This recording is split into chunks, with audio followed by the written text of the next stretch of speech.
to the crime scene at this point? How's my house a fucking crime scene? There's a deceased person in your garage. That's why it's a crime scene. There's a body in there? Yes. A dead body in your Stand garage. up for me. Walk this way. What the fuck? Go ahead and come here with me now.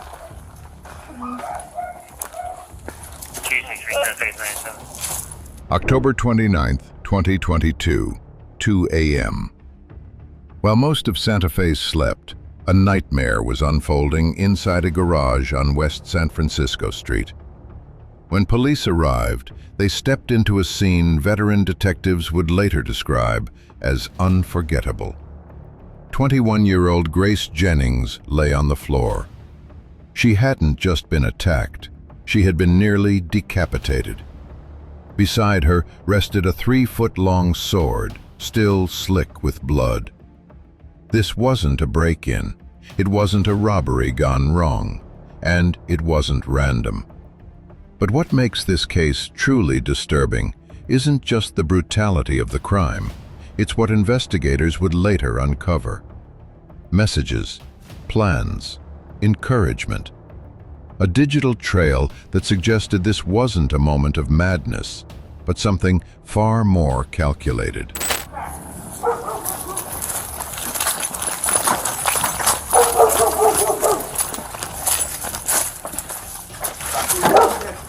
Huh?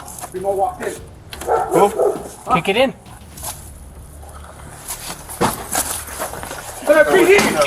Break the door down. There's blood on the door. Kick the door. I got you covered. Police department, let me see your hands. Back up. Back up. What's going on? Who called? What? So someone was getting killed in here. We're being told that the girlfriend's in the garage. That's where she Where's the garage? apparently killed the other. Okay. Police arrival. When the Santa Fe County Sheriff's deputies arrived at the residence, they were met by Lonnie McCulley, the homeowner. She was confused, perhaps even slightly annoyed by the intrusion, until the officers moved toward the garage.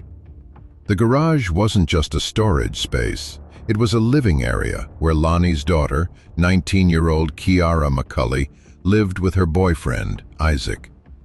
As the deputies pushed open the door, the reality of the situation transformed from a welfare check into a homicide investigation that would haunt the department for years.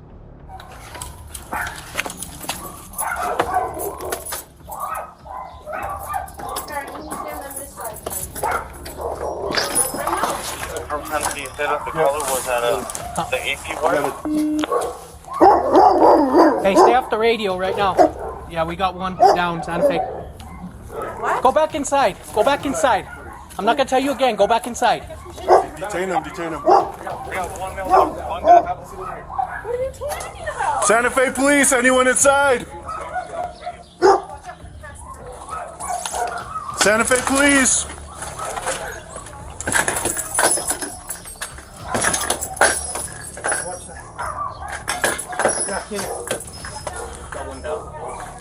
I can't clear.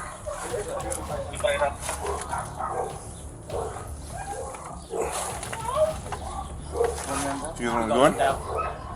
Huh? You guys want to go in or? I can't. There's too much trash. It's a 10.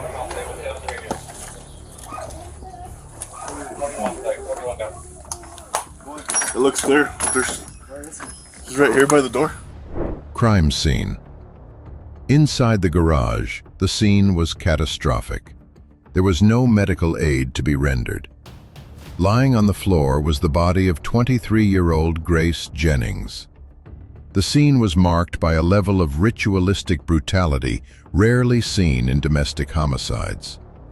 Grace had been stabbed and cut multiple times, but the most harrowing detail was the weapon found nearby, a long sword, its blade coated in blood. Grace had been nearly decapitated, a violent end that suggested a deep-seated, boiling rage. You're Isaac's girlfriend? Yes. Okay. What are you to Isaac? Well, I'm kind of mother-in-law to be. This is your daughter? Yes, this is my daughter. Step out with me real quick. What's your name? Kiara? Kiara, do you have shoes on? No. Okay. I don't know where my shoes are.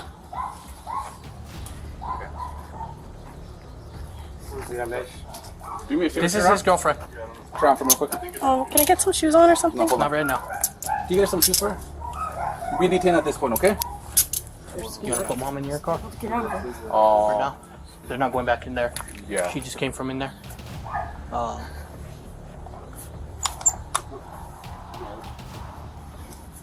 And then I'll take her to my car. Yeah. I have cats. I have to. They can't Unfortunately, get out ma'am, of the but house. this is an active investigation, okay? So Can I nobody's block going back the in the door house. somehow? No, No. this is a crime scene at this point. How's my house a fucking crime scene? There's a deceased There's a person dead in your body in your garage. garage. That's why it's a crime There's a scene. body in there? Yes. A dead body in your Stand garage. up for me. Walk this way. What the fuck? Go ahead and come here with me now.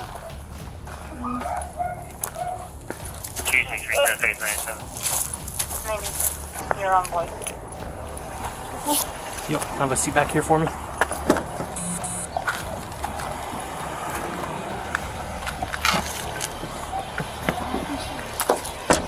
Quick. Isaac. Yeah, there he is. He's coming out. Is that Isaac? Did you call us, bro? Here, come over here. You're good. Come here. You don't have any knives, any weapons on you? No. No? Just put it down for now. Just put it down. You're not in trouble, bro. Gotta make sure you don't have any weapons, okay? Here, put your hands up right here. Right here.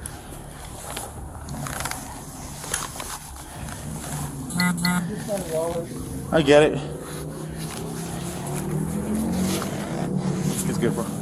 Here, for now, bro, just because it looks like your girlfriend or whoever's in there is really injured. So for now, we're gonna put you under detention, okay, until we can figure this out. So can you tell me, how did this call transpire? How did you call us? I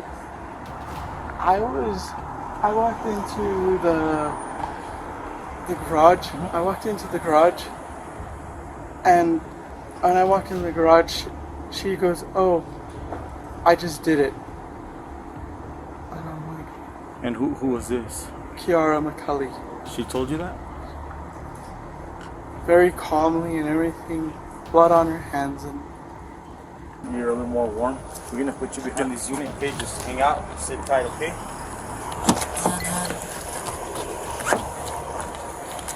I'm freaking out right now. No, just breathe, man. Just breathe a little bit, all right? Do you need to get checked out by meds, man? No? Okay. You want the air or anything? Are you hot, cold? Got this. We'll roll down the window and we'll give you a minute, alright?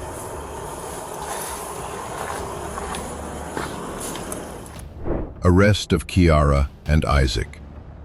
Kiara McCulley was still at the house, standing with an eerie, detached calm as she was detained. Isaac, however, was missing from the immediate scene, only to be found minutes later walking down a nearby street.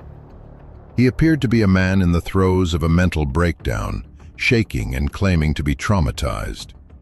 This was the beginning of a complex web of lies, where two people would spend the next several hours trying to convince seasoned detectives that they were merely spectators to a horror they couldn't control. I've never seen a love triangle quite like the one in this case. It's different. The dynamics are much different. Let's bring in Court TV field reporter Cody Thomas, who's been taking a closer look at all this. So Cody, what do we know, and how would you describe this love triangle? Well, Vinny, this is one of the most non-traditional, unorthodox romantic situations that anyone could conjure up, right? These are three people, one of which is now deceased, but all three of them had a dating history together at different points in time. But just for our viewers' sake, Vinny, I want to walk through all of this slowly with the visual that you can see on the screen right now so people can understand what's happening. So we'll start with the accused killer couple. That is Isaac Apodaca and Kiara McCulley. Now, they say they were on again, off again, and they were both living in the garage of Kiara's mother's house, which is where this killing happened. Here's what these two told police about their relationship with each other. And how long have you been in a relationship with Kiara? 3 years. 3 years, 10 months. Who is Isaac?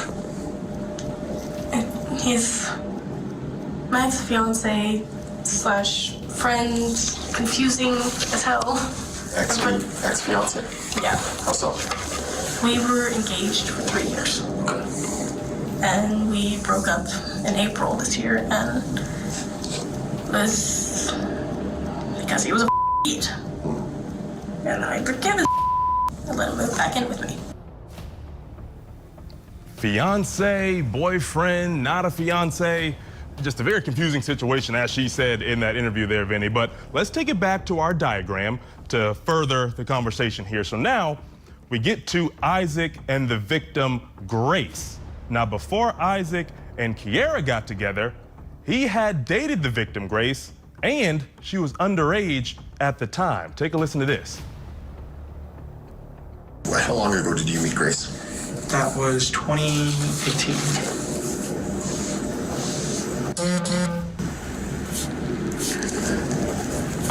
You guys were hanging out as friends. Did you guys ever date?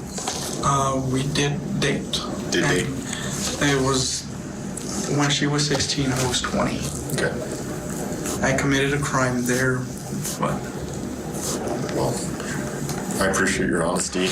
Okay, you guys dated for a while, and then you lost contact. So this period of losing contact, would it be safe to call that a breakup, or what was that? It was a breakup. So he was 20, Vinny, she was 16, a little bit of an age gap there with her being underage. All right, back to our diagram, because I want to make sure people are still keeping up here. Now we get to Kiara and Grace. Now, going back even further, Kiara, the admitted killer here, says she and Grace dated when they were both around the ages of 14 or 15. Here's what she told police. Take a listen. Part of me hates her guts. It wants to see her dead. The other part wants to see her get better and see if she'd admit it and just fix it. How long did you guys date for? I don't really remember how long it was. Years? Months? Probably months. Months? Less than a year? I think so. How long ago was this? What year did you guys date? It was 2015, 2016-ish.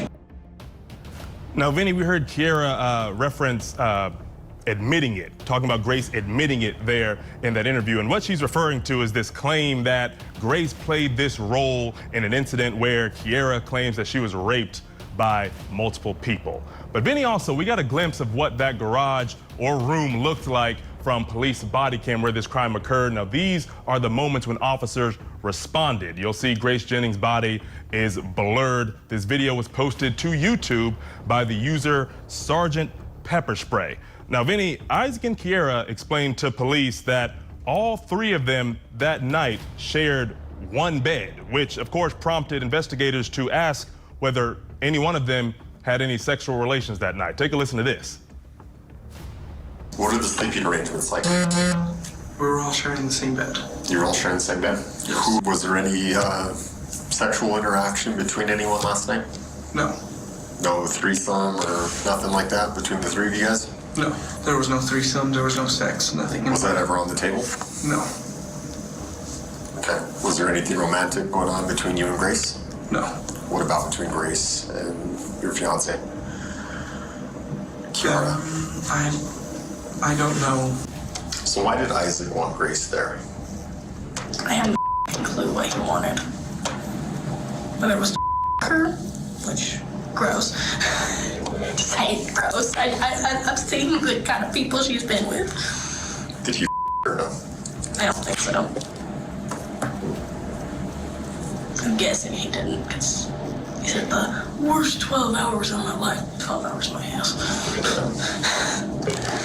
He didn't say anything about a threesome or anything like that. Usually when there's people in my house, there's three-way, and I'm just like, I'm not touching her. The relationship between the three. The investigation into who Grace Jennings was and why she was in that garage revealed a heartbreaking story of vulnerability. Grace was only 23 years old, a young woman who had been going through a difficult time. Just the night before, she had been involved in a heated argument with her fiancé and, in a moment of desperation, had turned to social media for help. She posted a plea on Instagram, asking if anyone had a couch she could crash on for the night. It was Isaac Apodaca who answered that call. He offered her a spot in the garage, a gesture that, on the surface, looked like an act of kindness from an old acquaintance. But as the detectives began to dig, they realized the history between these three was anything but simple. This wasn't a case of a good Samaritan gone wrong. It was a trap that had been years in the making. Isaac and Grace had a history dating back to 2017, when Grace was just 16 and Isaac was 20. Later, Grace had entered into a romantic relationship with Kiara McCulley. For nearly a year, the two women were a couple, but the breakup had been toxic and filled with unresolved resentment. When Grace walked into that garage on October 28th, she wasn't entering a place of sanctuary. She was walking into the lair of two people who had spent years ruminating on her demise. I'm the one to call first, and then I proceeded to get on the phone with the dispatcher. Okay. We'll have Ornells come here to take these off. I have no reason to believe you to be a suspect right now or anything like that. We're going to take the handcuffs off. Is that okay with you? Yes. Okay. Okay, let's bring ourselves to today, and kind of why we're here. So this is what I want you to try and do, okay? I want you to kind of think back to where kind of all this began before there was ever anything regarding the incident, and I want you to kind of tell me in your own memory what happened from that time all the way to getting here to this interview. I'm going to do my best not to interrupt you, okay? I just want you to give me your own account of what happened, okay? So from the time it began would be yesterday. We were all hanging out. Everybody was talking, happy, normal kind of thing, nonchalant. Nighttime came around and we started falling asleep. Kali did not fall asleep. I did not get good rest because she had been placing something sharp in my back throughout the morning hours. She had been placing something sharp in my back, and I was talking to Grace, who was in the garage as well. I said, we have to go. She's telling us we need to leave. And I said that, and then I proceeded to start packing my stuff. And I left to the main house to go use the restroom for the last time. And then I walked in back into the garage. She walks up to me and goes, "I did it," with a smile on her face, and I looked at the ground and I was like,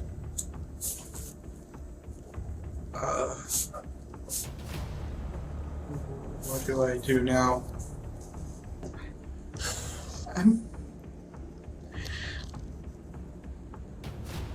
I'm scared right now. What are you scared of? Of what just happened. I got one more question. I want you to be real truthful with it, as you have been this whole time, okay? Yes. At any point did you think of, or did it cross your mind, or did you start helping Kiara with covering this up at all? No. No? At any point did you help Kiara injure Grace or do anything to Grace? No. No. Okay. And if anything like that did happen, or there's anything I'm missing to the story, now's the time to tell me, so I get the truthful statement from you right off the bat. Is there anything anyone else is going to say about this that's going to contradict that? No. Interrogation of Isaac. In the interrogation room, Isaac Apodaca was the first to speak. He played the role of the victim of circumstance with practiced ease. He told the detectives that he had witnessed his friend being murdered and that the trauma was triggering memories of a past incident where he saw a man shot in the head. He claimed that Kiara had been the one to snap. He described a night filled with tension where Kiara was swinging a sword and a butterfly knife, acting out violently. According to Isaac, he was merely trying to keep the peace, trying to pack his bags to leave, and when he returned from a trip to the bathroom, Grace was already dead. He looked the detectives in the eye and told them that he was heartbroken to lose another friend. However, Isaac's story began to show cracks almost immediately. He spoke of Kiara's violence as if it were a weather event he was simply observing, yet he had invited the victim into that environment. He claimed he didn't call the police because he was frozen, yet he had the presence of mind to call his mother and tell her exactly what happened. Well, any idea why you're here today? I believe it's because somebody was found dead in my room. Where's your room at? In the garage. Garage? Yes. I was trying to make sure this wasn't a freaking dream again. It feels so weird.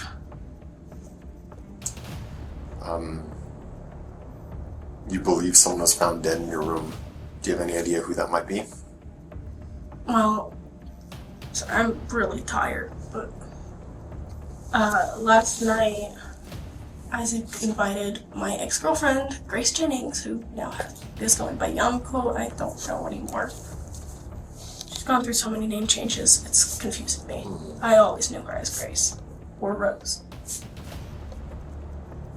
I was really upset, so I just went on a walk and spent most of the night in the house. This morning, I was trying to sleep.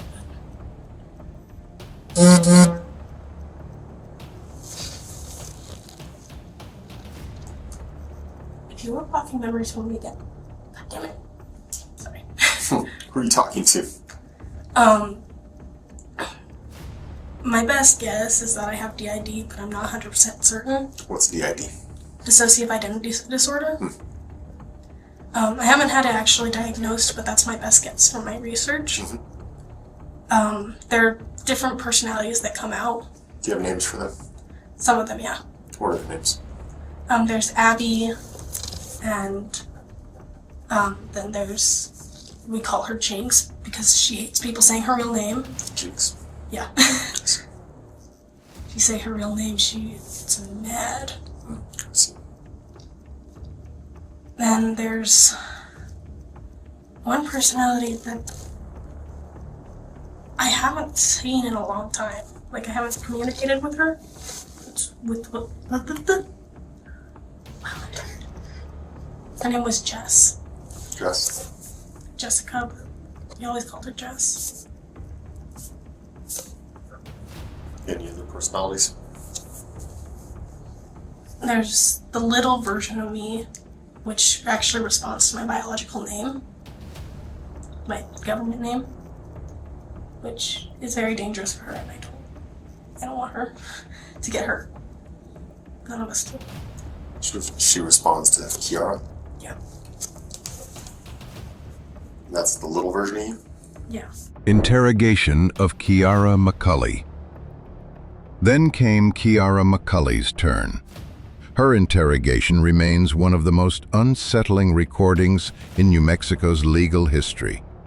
She didn't lead with a denial or a confession. She led with a psychological diagnosis.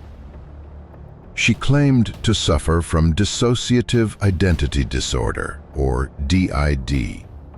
She explained to the detectives that she had multiple personalities living inside her, and that she wasn't sure which one might have been out during the time of the murder.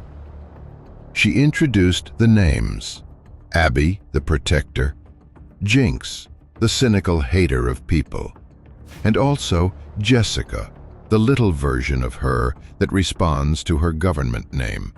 The reason why I never wanted to see Grace, but it pissed me off by bringing her to my house. she did something really stupid, and I wanted to see her change, and I wanted to see something happen where she would admit it, but she just... Is she alive or dead? Grace? Yeah, You don't know? I'm not sure. What do you think? Well, I'm partially hopeful for her to be dead, but I'm also, like, confused. I'm, like... Why would you hope that she's dead? I'm still angry at her, but I also have hope that she'd be better, but it's like this frustrating emotion that I can't seem to pinpoint. Well, tell me why you're angry at her. When... I need to keep my shit together because I get very upset very easily. Back in 2016, there was a video floating around of a 14-year-old girl getting art and another girl standing there collecting money from them. There were 16 or 17 guys involved. Well, The girl getting money was Grace. The other one was me. sorry. Sounds like a difficult memory. So a virgin, so I never got to... Yeah, Yeah. that's hard. Thank you for sharing that. I know it's probably something difficult to share, especially with a stranger. Yeah. Okay, so now I have a little bit of background of... Why am I mad at her? Okay, that makes sense. She kept trying to push it, and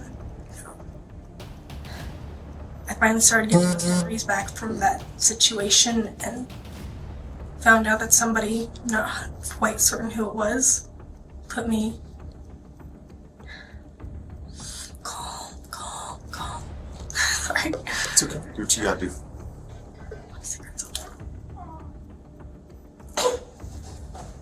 There was a car crash, and that's the only reason why I'm still here. So I'm like playing with this because it's like I need to calm myself down. Yeah. And it will not stay down. She was the first person I ever loved, Grace was... and the first person to completely destroy me. Part of me hates her guts. It wants to see her dead. The other part wants to see her get better and see if she'd admit it. Just fix it. It's like I'm split. I don't know what's the better emotion. Fighting between them is really challenging. Sure. That's why I didn't want her in my home. It's just like, this is too much. Yeah. Without asking me if it's okay. Is it okay if she comes over? It's like, she's coming over. Yeah. It's your house, your mom's house. Yeah. Yeah. The garage is supposed to be my space. I immediately get angry. I go in the house, get dressed, go on a walk. Where do you walk to? The park across the way. I point as if you could see it. Wow. What did you get dressed in? What were you wearing? That was black medieval piece and some black pants. Sounds cool. Sounds interesting. Okay, so you go to the park, and then what? Just kind of sat there listening to some music and had a couple cigarettes. Trying to calm myself down because I'm just like... I just let me come back. It's just gonna be an hour, don't worry. Bullshit. Go back. They start talking about phones and Marvel and stuff that I don't really understand as much. I have nothing to have in the conversation. Sure. He left me alone with her for like half an hour. And she was going through like this breakup thing. There's always something wrong in her life. Always just something. How was that, being alone with her after all that time? I was trying to be a good friend, and it just... She ignored me. So around what time would you say she came over at? It was midnight-ish? I could check my text messages, but I don't have my phone. Yeah, I get you. Like, So you guys were alone for half an hour, and then what happened? and then Isaac came back, and I started feeling frustrated because she wasn't listening to me at all. So I got up and I left for a while. Ow. You alright? What's your cut from? I dropped a knife last night, which was what I was about to mention. That's a tough spot to get a cut at. Yeah, it's Your skin moves a lot. It's actually where I was about to go. I left and went in the house for a bit and decided to try and make something. I dropped the stupid knife and grabbed it wrong. Got mad and I just walked out of the house for a few minutes. Just like, fuck. I went back, cleaned it out. Cleaned it this morning after my shower.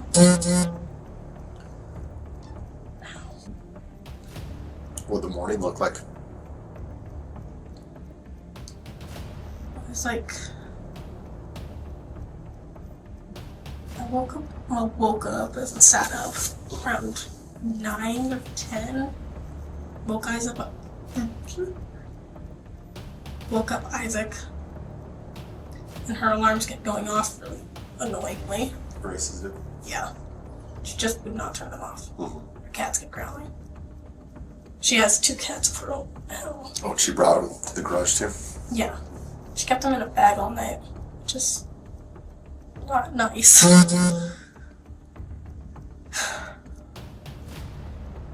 Next thing I remember is going to go take a shower. You remember There's anything a else? chunk missing. I don't understand.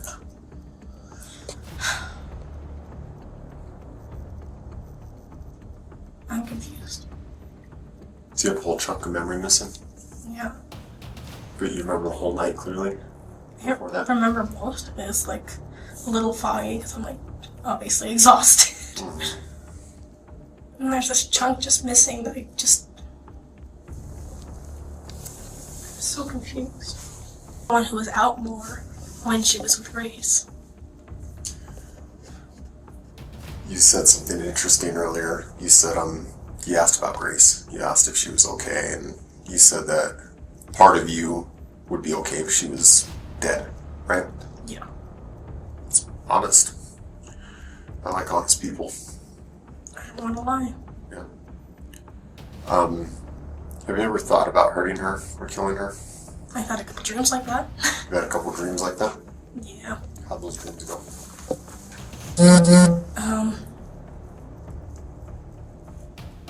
They were mostly right after we broke up, and then there were triggers and stuff. But Did you kill her in those dreams, or what happened in those dreams? sometimes I would kill her, sometimes I would torture her, sometimes it was just me screaming at her. How would you torture her in your dreams? Basically reenacting what she did to me to herself. Oh, okay. So you're the one kind of taking the money, and she's the one. Yeah. I see. But making it worse. I see. And how would you kill her in your dreams? Depending on the dream. So there's several dreams. Yes. How many? I've had like a bunch of murder dreams, if you could call that. About a lot of different people. Not I just think Grace. Yeah. Grace is like the number one, I am pissed at you. And then there's like my ex Ozzy, which, okay, I'm gonna not talk about that because that's gonna... You can focus on Grace. Yeah. We don't have to make you upset. No, it's just gonna start a whole tangent and I'm gonna get like slightly angry. That's fine. Kiara talks about Grace. Kiara's demeanor was childlike at times and cold at others. She spoke about Grace with a disturbing mix of affection and pure, unadulterated hatred. She called Grace the first person she ever loved and the first person she ever truly hated. She brought up a dark secret from 2016, claiming that when she was only 14, she had been assaulted by a group of men while Grace watched and collected money. This trauma, she claimed, had fueled years of murder dreams. She admitted to the detectives that she had been dreaming of killing Grace for a long time, replaying the scenario in her head over and over, with each iteration getting more violent. I just wanted her gone. So I was talking to Isaac for a long time earlier before you, and we were going through his phone. He had his phone on it. There was a lot of messages between you two. Yeah. What were all those about? You know what I'm talking about, right? Yeah. It's like in this kind of foggy area that I kind of remember. Yeah. This might sound really weird. So, there's an organization that Isaac is in charge of. I probably shouldn't be saying this to a cop. That's not what this is about. I'm just trying to understand it more, you know? Well, it's called Ghost. They're like an underground version of cops in a way, but a little more intense and deadly. And they get rid of people who are in charge of sex trafficking, in charge of anything that has to deal with hurting kids. I see. And like, he kept trying to tell me, just do it, and you're gonna just kill her. Then you'll get ranked up. Yeah. Because he had me join. And I'm like, I don't know what the f*** is going on, and I kept hesitating. It's like, What's that thing there? it's the mark for, honestly, I'm very confused because he hasn't told me jack shit. He just gave this to me, and it's like, you're a part of it. I'm like, okay. Sounds like an initiation tattoo kind of. Yeah. How do you do that? How do you make it? Oh, I have a tattoo machine. Oh, okay, got you. Is That's it? how I did all these. I was gonna ask. Yeah, you got some work there. Yep. I also have one on my leg. Here. Are you like aspiring to learn? Like be a Somewhat. tattooist? But I've just been wanting to cover this up, and I can't find an artist that's cheap.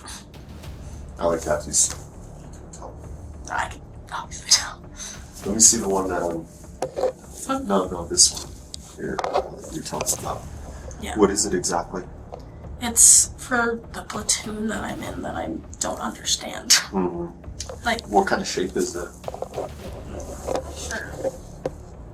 It's like a mix of a diamond or something. My skin is reacting really weird to these handcuffs. So, some ghosts, an underground society of people that kind of their own version of cops and justice. They kind of kill bad people. And so, and this is kind of me trying to piece together kind of like what you're saying, like the messages I saw too. Was Isaac trying to push you to kill Grace? Yeah. I had my dagger in my hand, and I kept going, and then just stopped. Like, I felt a little kid's hand hold me back. Like it was Kiara telling me, don't.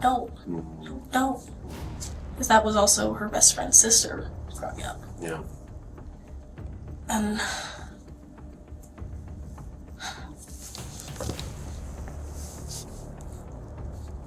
things got so messy.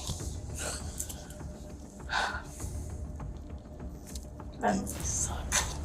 Do you think you killed Grace? I'm not sure. She is dead. That's the dead person found in the garage. Do you have any memory of that? Kiara's interrogation.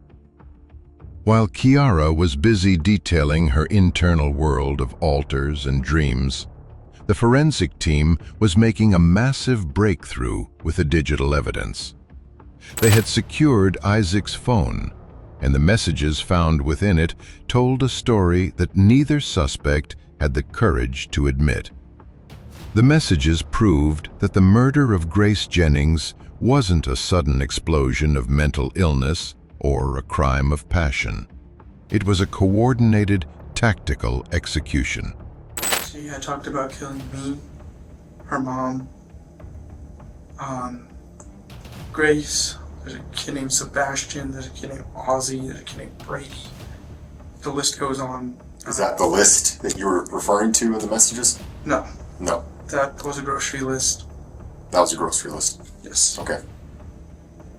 But, as I'm saying is, she wanted to start killing people. I didn't want to be a part of it. I don't want to be a part of anybody who kills. But you were part of it last night, right? I understand. Isaac's second investigation. The digital trail revealed that for days, and possibly years, Kiara and Isaac had been discussing what they called the OG plan. They didn't speak of Grace as a person, but as a target. In the hours leading up to the killing, while Grace was likely sitting just a few feet away in that garage, Isaac and Kiara were texting each other from across the room. Isaac wasn't the terrified bystander he claimed to be. He was the coach. He was the one pushing Kiara to go through with it. That is Kiara's. That's Kiara's. Okay.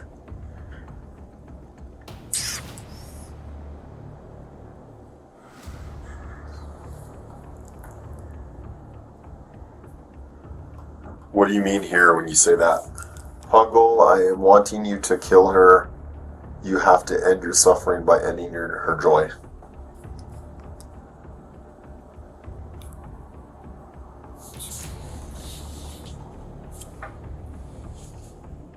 I wanted her to just end it up.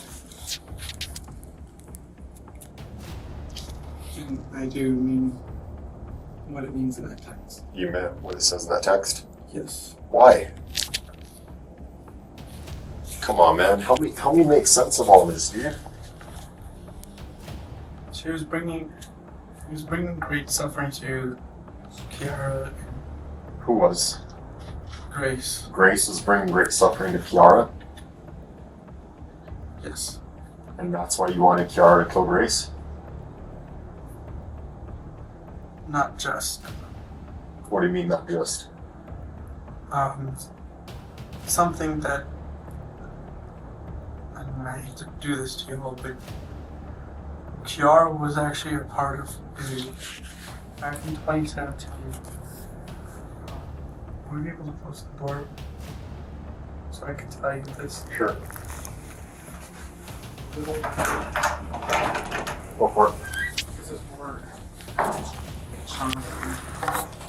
back in 2017, Grace, as they were going out, Grace decided to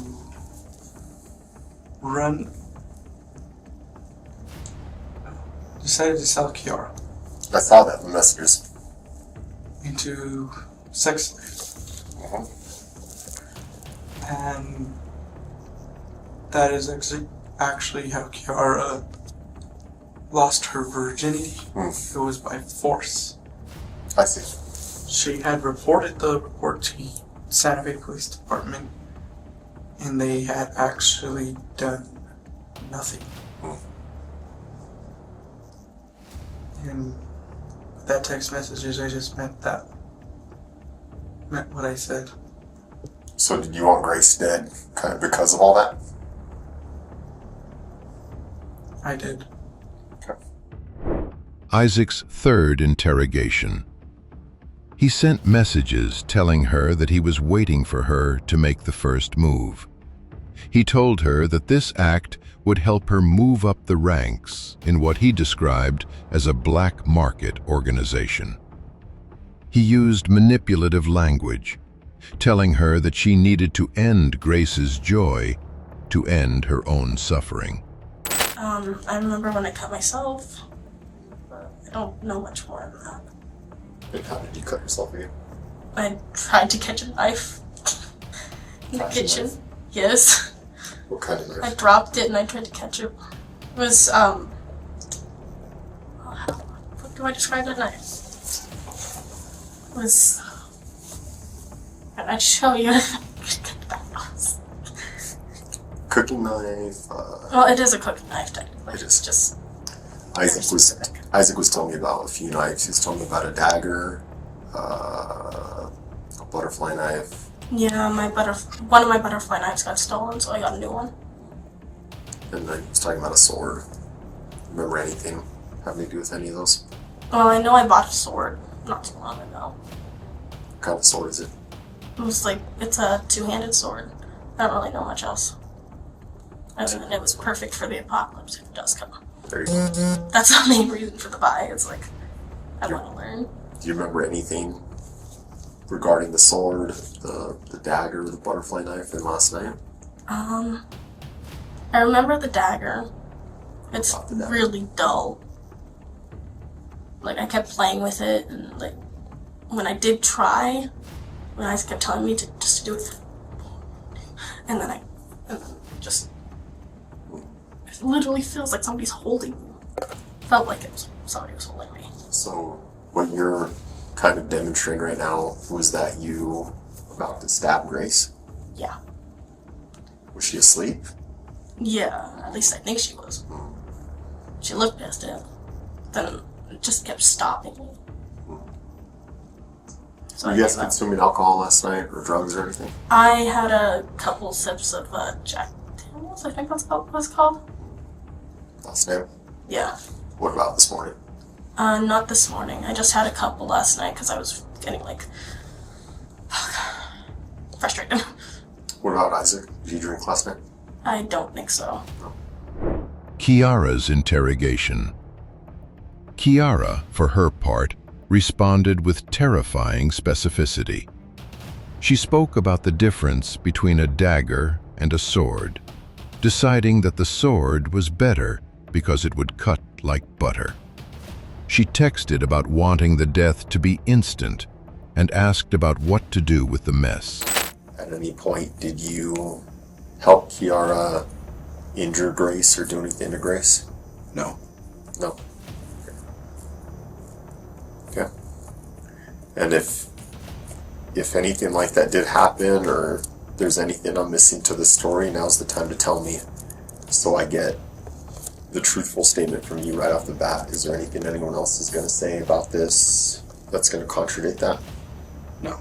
Okay. You're in charge of cleanup. Okay. I can't tell if she's falling asleep. It feels like it. Her feet are on my side. I wish you'd make the first move for once. Remember, you'll move up the ranks, plus you get perks in the black market since this is your first. Your first what? Isaac, what the hell happened? Tell me what happened, for real.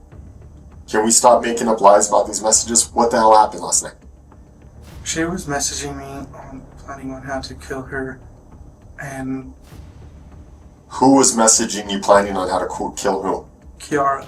Kiara was messaging you on planning how to kill... Grace. Grace? Yes. And what were you doing? I was only sending a message back, only in correspondence. I just wanted to sleep. That's what I... Are you sure? Because this sounds like you're planning something with Kiara. Is that what's happening?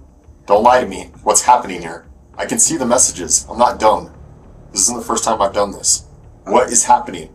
She was planning on killing Grace. I just didn't want a part of it. When did this plan start? Because this was planned. She planned it out. Grace planned it out? No, not Grace. Kiara planned it out. Kiara planned it out. When? How long had this been a plan for? She had planned it out since 2020. Kiara planned to kill Grace since 2020. Yes. And you knew about it since 2020.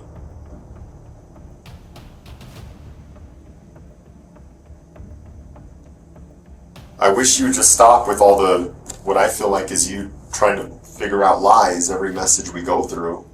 And just tell me, we can start all over if you want to. We can start all over.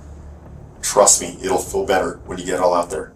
Because the messages are there, and that's just the skim of the surface for everything we're going to get into. We're the cops. We're detectives. We're going to go through every inch of everything. All your phones, social media. We're going to interview people. We're going to figure out everything that happened here. You understand that's where we're at, right? Yes. It's over, Isaac. It's over. Look at me. Look at me. It's over, dude. It's over. What you can do from here on out is be truthful and help us understand why this happened. Mistakes happen, dude. You need to own it. Tell me everything. Don't sugarcoat it, don't bullshit it, tell me everything.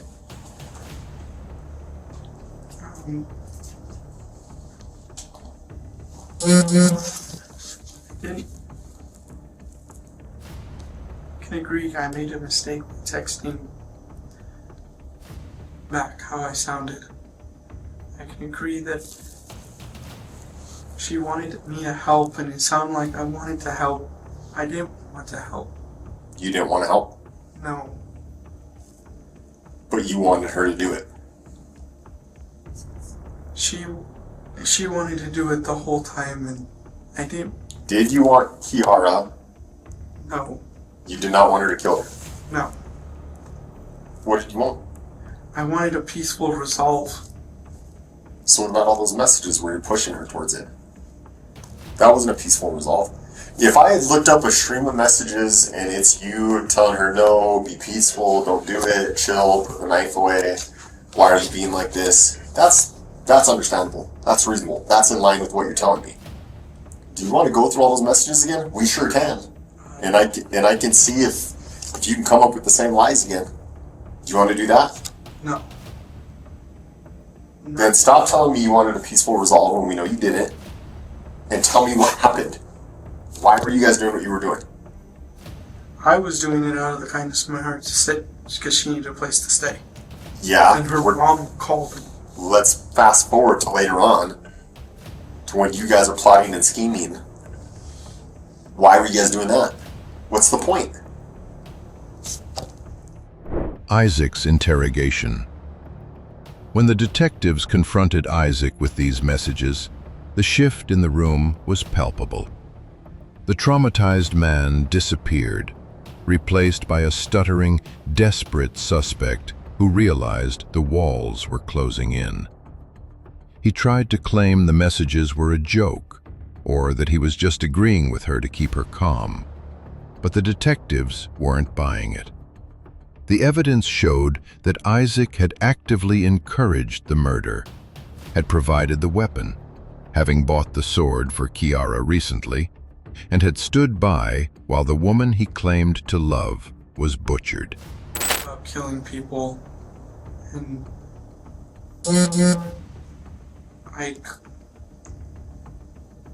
she had talked about killing me, her mom, Grace, there's a kid named Sebastian, there's a kid named Ozzy, there's a kid named Brady. The list goes on. Is that the list that you were referring to in the messages? No.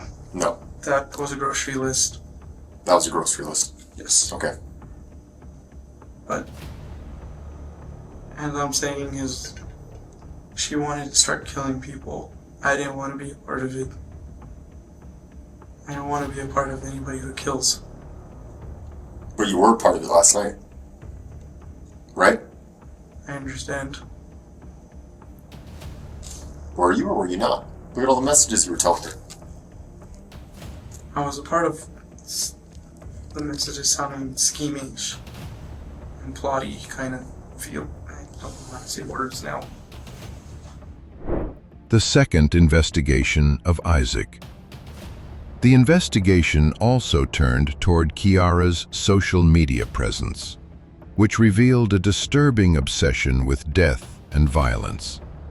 She had posted videos lip-syncing to audio clips about serial killers, often with Isaac visible in the background.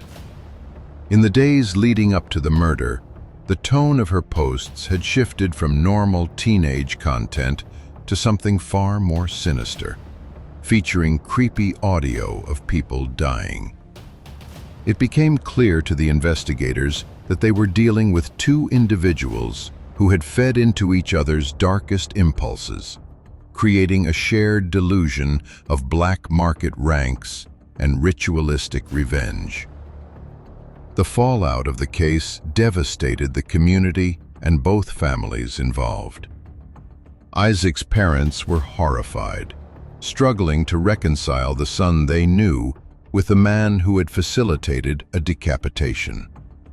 They blamed Kiara entirely, calling her a witch and a manipulator who had put their son under a spell. But the law did not see a victim in Isaac. It saw a co-conspirator.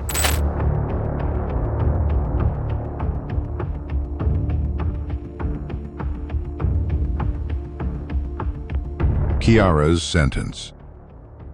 The legal proceedings were long and fraught with psychological evaluations. In 2023, Kiara was initially found incompetent to stand trial due to her mental state. But after a period of treatment at a behavioral health institute, the state moved forward. In February 2025, a resolution finally came. Kiara McCulley pleaded guilty to aggravated second-degree murder and conspiracy to commit first-degree murder. As part of her plea deal, she was sentenced to 30 years in prison, a significant term that reflected the sheer brutality of the crime. Part of her deal included a requirement to testify against Isaac.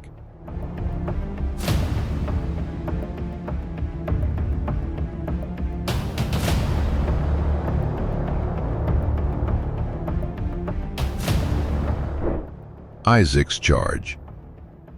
Isaac Apodaca, however, chose a different path. He rejected plea offers from the state, opting instead to take his chances in front of a jury. He maintained his defense that he was a witness to a crime he couldn't stop, a narrative that flew in the face of the text messages where he told Kiara to make the move. The story of Grace Jennings is a reminder of how easily the digital world can mask a brewing storm. Grace thought she was using the internet to find a friend. Instead, she found the two people who had been obsessing over her death for 2 years. She died in a garage in Santa Fe, not because of a random act of violence, but because of a calculated, cold-blooded agreement between two people who valued their shared dark fantasies over a human life.